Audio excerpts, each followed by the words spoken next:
मैं B S Chauhan आपके अपने यूट्यूब चैनल जेएमडी क्लास में हार्दिक स्वागत करता हूं। आज की सबसे बड़ी खबर ब्रेकिंग न्यूज़ है।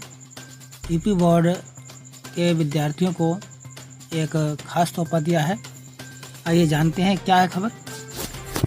विद्याधन छात्रवृत्ति योजना जो है 2024 में संचालित की गई है और इसकी जो अंतिम तिथि है आवेदन की 15 जुलाई रखी गई है। आइए जानते हैं ये योजना क्या है, विस्तृत रूप में जानते हैं। विद्यार्थियों को प्रति वर्ष 10,000 रुपये मिलेंगे। आइए जानते हैं पूरी योजना।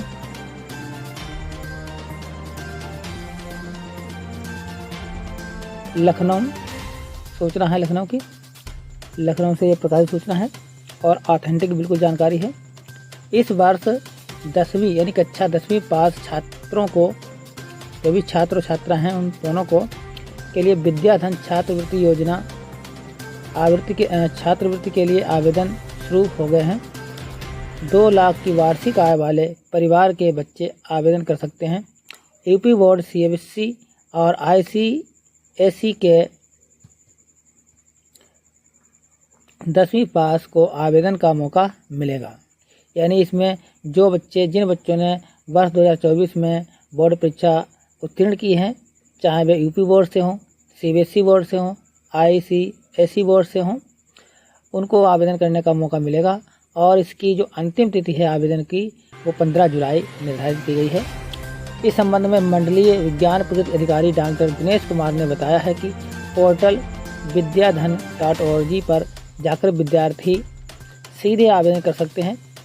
2024 यूपी बोर्ड परीक्षा में 80% से अधिक अंक प्राप्त करने वाले बच्चे ही इसमें आवेदन कर सकते हैं, उन्हीं को इस योजना का लाभ मिल सकता है। इसके अतिरिक्त सीबीएसई और आईसीएसई में 8 सीजीपीए व दिव्यांगों के लिए 65% या 6.5 सीजीपीए होना चाहिए। तो ऐसे बच्चे जो हैं वो आवेदन कर सकते हैं। अब आवेदन करते समय में किन बातों को ध्यान में रखना चाहिए, आइए उन पर चर्चा कर लेते हैं। इसमें पहला पॉइंट दिया गया है कि आवेदन के लिए एक फ़ोटो होना चाहिए। जो भी विद्यार्थी आवेदन करें उनके लिए उनके पास एक नवीनतम फ़ोटो होना चाहिए और हाई स्कूल का अंक पत्र व प्रमाण पत्र होना चाहिए। हाई स्कूल परीक्षा का अंक पत्र व प्रमाण पत्र, यानी 2024 की हाई स्कूल जो परीक्षा हुई थी उसका तुम्हें आपके पास मार्कशीट होनी चाहिए और सर्टिफिकेट होना चाहिए। और सक्षम अधिकारी का आय प्रमाण पत्र लगाना है, यानी आपको आय प्रमाण पत्र लगाना, वो भी तहसील के द्वारा बना हुआ। और अधिक जानकारी आपको प्राप्त करनी तो इसके लिए vidyadhan.up@sdfo जो है ये वेबसाइट दी गई है, ठीक है। इसके माध्यम से आप जानकारी प्राप्त कर सकते हैं। और एक दूसरी वेबसाइट है यहाँ पर दी गई है, इसके माध्यम से आप जानकारी प्राप्त कर सकते हैं। इसके अलावा यहाँ पर अधिक जानकारी के लिए यहाँ पर हेल्पलाइन नंबर दिए गए हैं। ये व्हाट्सएप नंबर दिया गया यहाँ पर, ये व्हाट्सएप नंबर है और इस पर आप संपर्क कर सकते हो अधिक जानकारी के लिए। आइए जानते हैं विद्याधन योजना जो शुरू की गई है उसकी विस्तृत ऑफिशियल नोटिस को देखते हैं। जिन बच्चों ने अभी तक ये चैनल सब्सक्राइब नहीं किया है, अभी सब्सक्राइब कर लें ताकि आने वाली वीडियो की नोटिफिकेशन आप तक सीधे पहुंच सके। यूपी बोर्ड की जो भी नवीनतम जानकारी है वो नवीनतम जानकारी हमारे इस चैनल पर आपको अपडेट कराई जाती है। इसलिए आज ही इसको सब्सक्राइब करें और बेल आइकन को जरूर प्रेस करें ताकि आने वाली वीडियो की नोटिफिकेशन आप तक शीघ्र पहुँच सके। ये ऑफिशियल नोटिस है। लिखा हुआ उत्तर प्रदेश के विद्यार्थियों के लिए ये कार्यक्रम चलाया गया है, जो कि ये इंडिया के सभी बोर्डों के लिए ये योजना लागू की गई है। क्योंकि हमारा ये चैनल जो है यूपी बोर्ड के विद्यार्थियों के लिए, इसलिए यूपी बोर्ड का कार्यक्रम यहाँ पर हम बता रहे हैं कि यूपी बोर्ड के विद्यार्थियों के लिए भी ये योजना है। क्या योजना है आइए देखते हैं। ये ऑफिशियल नोटिस है, ठीक है बच्चों। इसको यदि आप प्राप्त करना चाहते हैं तो हमारे टेलीग्राम का लिंक नीचे डिस्क्रिप्शन में दिया गया है, वहाँ से आप इसको डाउनलोड कर सकते हैं। देखिए क्या है ये, किस प्रकार से ये छात्रवृत्ति योजना का तुम लाभ ले सकते हो। तो छात्रवृत्ति राशियाँ क्या है, 11वीं और 12वीं कक्षा के लिए छात्रवृत्ति राशि अधिकतम 10,000 रुपये प्रति वर्ष है। यानी जिन बच्चों ने 2024 की हाई स्कूल की परीक्षा उत्तीर्ण की है और 11 में एडमिशन लिया है, वही बच्चे जो इसमें एडमिशन जो है इसमें एप्लीकेशन अप्लाई कर सकते हैं। और वही बच्चे अप्लाई कर सकते हैं जिन्होंने कम से कम 80% अंक प्राप्त किए हैं।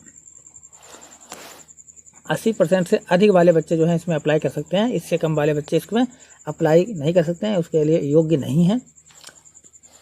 और इस योजना का लाभ आपको 11वीं कक्षा और 12वीं कक्षा तक हर वर्ष जो है 10,000 रुपये प्रति वर्ष मिलेंगे।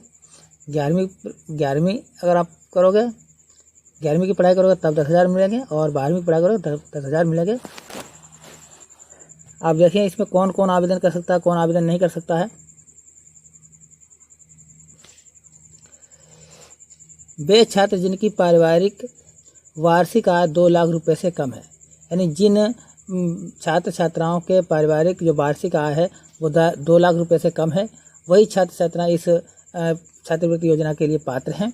और जिन्होंने उत्तर प्रदेश से वर्ष 2024 में 10वीं कक्षा यूपी बोर्ड, CBSE, ICSE परीक्षा पूरी की है, उन्हें 10वीं कक्षा SSC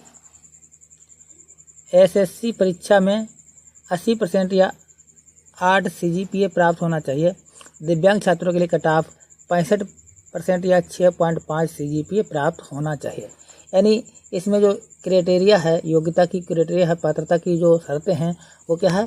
पहली शर्तें आपने 2024 में हाई स्कूल की परीक्षा उत्तीर्ण की हो, वो भी कम से कम 80% अंकों के साथ उत्तीर्ण की हो। दूसरी है शर्त कि आपकी जो वार्षिक आय है, आपके परिवार की जो वार्षिक आय है वो 2 लाख रुपए से अधिक ना हो।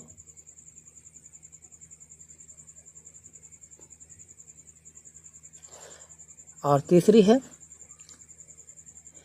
कि आप यूपी बोर्ड या CBSE या ICC बोर्ड से आपने जो है 10वीं की कक्षा उत्तीर्ण की हो। ये 3 शर्तें पूरी होनी आवश्यक हैं, तब जाकर आप इसमें अप्लाई कर सकते हो। अगर आपने 80% से कम अंक प्राप्त किए तो आप इसके पात्र नहीं हैं, आप इसमें छात्रवृत्ति के लिए आवेदन नहीं कर सकते हैं। अब चयन प्रक्रिया क्या होगी, किस प्रकार से इसका चयन होगा, कौन कौन से छात्रों को छात्रवृत्ति योजना दी जाएगी। तो चयन प्रक्रिया यहाँ पर दी गई है कि SDF आवेदकों को उनके शैक्षणिक प्रदर्शन और आवेदन पत्र में दी गई जानकारी के आधार पर शॉर्ट लिस्ट किया जाएगा। शॉर्ट लिस्ट करेगा, उनको छांटेगा और शॉर्ट लिस्ट किए गए उम्मीदवारों को एक संक्षिप्त ऑनलाइन टेस्ट या छात्र साक्षात्कार के लिए या इंटरव्यू के लिए आमंत्रित किया जाएगा। यानी जब आप आवेदन कर देंगे और आवेदन के पश्चात आपको शॉर्ट लिस्ट किया जाएगा, उसमें से कुछ योग्य बच्चों को ही लिया जाएगा और उसमें फिर उनका ऑनलाइन टेस्ट होगा, एक ऑनलाइन टेस्ट होगा या इंटरव्यू होगा। इंटरव्यू में यदि आप क्रॉस कर लेते हो तो आपको इस छात्रवृत्ति का लाभ मिलेगा। तो इसकी महत्वपूर्ण तिथियां क्या हैं, आइए जानते हैं। क्योंकि आवेदन की जो अंतिम तिथि है वो 15 जुलाई 2024 है और शॉर्ट लिस्ट किए गए छात्र छात्राओं का जो टेस्ट होगा ऑनलाइन या अच्छा इंटरव्यू होगा, उसकी डेट यहाँ पर दी गई है कि 20 अगस्त से 30 सितंबर 2024 तक। इस समय सीमा के दौरान साक्षात्कार और परीक्षण निर्धारित किए जाएंगे। प्रत्येक शॉर्ट लिस्ट किए गए उम्मीदवारों को सटीक तारीख और स्थान सूचित किया जाएगा। ये अलग से जो है स्थान सूचित किया जाएगा। जो भी विद्यार्थी या विद्यार्थी ने अप्लाई किया है और शॉर्ट लिस्ट में उनका नंबर आ गया है तो उनको इंटरव्यू के लिए अलग से जो है सूचना दी जाएगी। अब आवेदन करते समय में किन किन दस्तावेजों की आवश्यकता होगी तो यहाँ पर दिए गए हैं कौन कौन से दस्तावेज हैं। पहला है 10वीं की मार्कशीट। यदि मूल मार्कशीट उपलब्ध नहीं है तो आप UP board, SSLC, CBSE, ICSE website से जो प्रोविजनल ऑनलाइन मार्कशीट अपलोड कर सकते हैं। जो भी रिजल्ट के समय तुमने डाउनलोड की थी या नहीं की थी, अब इस समय डाउनलोड कर सकते हैं। जब तक ओरिजिनल मार्कशीट नहीं प्राप्त हुई है तो उसको भी अपलोड कर सकते हैं। फिर एक नवीनतम फोटो होना चाहिए और तीसरा आय प्रमाण पत्र होना चाहिए सक्षम अधिकारी के से। इसमें राशन कार्ड स्वीकार नहीं किया जाएगा।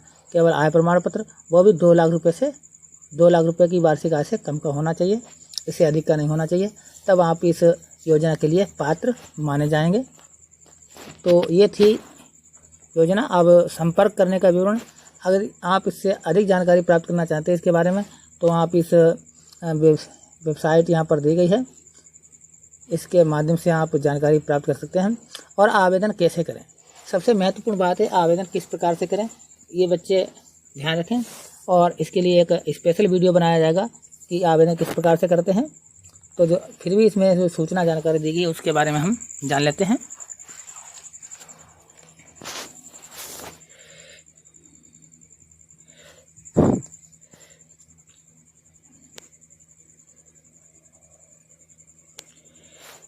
पहला पॉइंट दिया गया है, ऑनलाइन आवेदन करने के लिए आपके पास एक व्यक्तिगत ईमेल खाता होना चाहिए, यानी आपके पास एक जीमेल होनी चाहिए। साइबर कैफ़े, डीटीपी या केंद्र की ईमेल आईडी का उपयोग ना करें, क्योंकि जब जिस आप साइबर कैफ़े पर फॉर्म भरवाने जाएंगे तो साइबर कैफ़े अपनी ईमेल आईडी भर देते हैं, तो इस बात की जानकारी आपको रखनी चाहिए कि आप अपनी स्वयं की जीमेल आईडी या ईमेल आईडी दें, क्योंकि भविष्य के सभी संचार पंजीकृत ईमेल आईडी पर भेजे जाएंगे, यानी जो भी आपके साथ सूचना साझा की जाएगी वो आपकी ईमेल पर ही सूचना भेजी जाएगी। यदि आपके पास ईमेल आईडी नहीं है तो कृपया www.gmail.com या किसी अन्य ईमेल सेवा प्रदाता के साथ एक नया खाता या नया अकाउंट बना सकते हैं। और कृपया भविष्य में उपयोग के लिए ईमेल लॉगिन और पासवर्ड याद रखें। आपको ईमेल मालूम होनी चाहिए, ईमेल के आधार पर ही आप इसमें रजिस्टर कर सकते हैं, लॉगिन कर सकते हैं, इसलिए आपके पास एक जीमेल होनी चाहिए और उसका एक पासवर्ड आपको याद होना चाहिए। पहला पॉइंट यह है। दूसरा पॉइंट क्या है, दूसरा पॉइंट है नया खाता पंजीकृत करते समय आपसे निम्नलिखित विवरण मांगे जाएंगे। ठीक है, अगर पहली बार आप पंजीकरण कर रहे हो तो आपसे इस प्रकार के विवरण मांगे जाएंगे। अच्छा, खाता बना रहे हो, मतलब जीमेल अकाउंट बना रहे हो, तो उसके बारे में निम्नलिखित विवरण मांगे जाएंगे। पहला नाम, कृपया अपने शैक्षिक रिकॉर्ड के अनुसार अपना पहला नाम लिखें, यानी जो आपकी मार्कशीट में जो पहला नाम लिखा हुआ है उसी के अनुसार ही यहाँ पर अपना जीमेल बनाएं, ईमेल अकाउंट बनाएं। फिर अंतिम नाम, कृपया अपने शैक्षिक रिकॉर्ड के अनुसार अपना अंतिम नाम बताएं। ठीक है, जैसे आपका नाम है सुरेश कुमार, मान लीजिए आपका नाम है सुरेश कुमार, तो सुरेश फर्स्ट नाम है और कुमार अंतिम नाम है। ठीक है बच्चों, फिर ईमेल आईडी, कृपया अपना ईमेल पता बताएं और अपनी सूचना के लिए इन ईमेल खातों को नियमित रूप से जांचना ना भूलें। भविष्य में लॉगिन के लिए ईमेल आईडी का उपयोग करें। फिर विद्याधन पासवर्ड, कृपया ऊपर बनाए गए उपयोगकर्ता नाम के लिए एक जटिल पासवर्ड चुनें। हाँ, ये रजिस्ट्रेशन की प्रक्रिया है बच्चों, ईमेल बनाने की प्रक्रिया नहीं है, रजिस्ट्रेशन की प्रक्रिया है बच्चों, ध्यान रखना। तो ऊपर बनाए गए उपयोगकर्ता नाम के लिए एक जटिल पासवर्ड चुनें, यानी ऐसा पासवर्ड चुनें जो किसी को ना मालूम हो। कठिन पासवर्ड चुनें ताकि पासवर्ड हैक ना हो। पासवर्ड में कम से कम 8 अक्षर होने चाहिए। यह पासवर्ड आपके द्वारा ईमेल आईडी के लिए बनाए गए पासवर्ड के समान नहीं है। ठीक है, जब आप अगली बार विद्याधन एप्लीकेशन में लॉगिन करेंगे तो आपको ईमेल आईडी और आपके द्वारा बनाया गया विद्याधन पासवर्ड का उपयोग करना होगा। कृपया इसे याद रखें और सुरक्षा कारणों से इसे कहीं भी ना लिखें। यदि आप पासवर्ड भूल जाते हैं तो आप होम पेज पर पासवर्ड भूल गए लिंक पर क्लिक करके इसे पुनः प्राप्त कर सकते हैं। तीसरा पॉइंट है, अभी आवेदन करें बटन पर क्लिक करें और खाता सक्रियण लिंक के साथ आपके ईमेल खाते पर एक ईमेल भेजा जाएगा। तो ये रजिस्ट्रेशन की प्रक्रिया यहाँ पर बताई गई है। अगला पॉइंट है, कृपया उस ईमेल आईडी और विद्याधन पासवर्ड से लॉगिन करें जो आपने नया खाता पंजीकृत करते समय ऊपर 2 चरण में दर्ज किया है। छठा पॉइंट है, लॉगिन करने के बाद आप मुख्य मेनू पर एक लिंक मिलेगा जिसका नाम है हेल्प या सहायता, देख सकते हैं। आप एप्लीकेशन बनाने, उसे अपडेट करने और ट्रैक करने के लिए सहायता और निर्देश पढ़ने के लिए उस लिंक पर क्लिक कर सकते हैं। 7वां पॉइंट है, कृपया उपलब्ध कार्यक्रमों की सूची में से उपयुक्त छात्रवृत्ति कार्यक्रम का चयन करें और अपना आवेदन बनाने के लिए अभी आवेदन करें पर क्लिक करें। 8वां पॉइंट है एप्लीकेशन बनाने के बाद आप एप्लीकेशन के शीर्ष पर एडिट एप्लीकेशन पर क्लिक करके उसे संपादित कर सकते हैं और बदलाव भी कर सकते हैं। अगला पॉइंट है एप्लीकेशन बनाने के बाद आप एप्लीकेशन के शीर्ष पर एडिट या एप्लीकेशन पर क्लिक करके उसे संपादित भी कर सकते हैं और बदल भी सकते हैं। और 9वां पॉइंट है आवेदन पूरा करने और सबमिट करने के बाद आपको सबमिशन सफल संदेश मिलेगा। हालांकि कृपया ध्यान दें कि अनिवार्य दस्तावेज और फोटोग्राफ अपलोड करने के बाद ही आवेदन पूरा माना जाएगा, अन्यथा आपका आवेदन अपूर्ण माना जाएगा। 10वां पॉइंट है कृपया एसडीएफ से संचार और अपडेट के लिए नियमित रूप से अपना ईमेल जाते रहें, यानी अपने ईमेल को अपडेट करते रहें।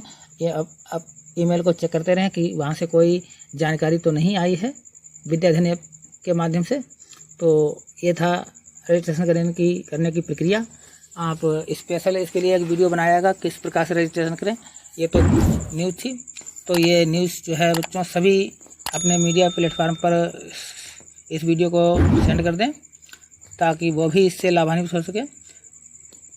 तो आपकी पढ़ाई जो है बहुत ही सरल हो जाएगी। यदि आप आगे की परीक्षा भी जारी रखना चाहते हैं, डिग्री कोर्स करना चाहते हैं, तो आपके लिए उसमें भी जो है छात्रवृत्ति की सुविधा दी गई है। लगभग 15,000 से लेकर 75,000 रुपये तक की वार्षिक जो है छात्रवृत्ति प्रदान की जाएगी। तो कैसा लगा वीडियो आज का, और इसको सेंड जरूर कर दें। अगर कोई कमेंट है तो कमेंट बॉक्स में कमेंट पूछ सकते हैं, और अधिक क्वेरी के लिए आप हमारे टेलीग्राम चैनल JMDCT1 पर हमसे क्वेरी पूछ सकते हैं, डाउट क्लियर कर सकते हैं। यदि आपको और अधिक स्पष्ट करना चाहिए इसके बारे में तो आप हमें कमेंट करें, तो हम लाइव आकर आपको इसकी जानकारी किस प्रकार से फॉर्म भरा जाएगा इसकी जानकारी संपूर्ण प्रदान करेंगे। धन्यवाद।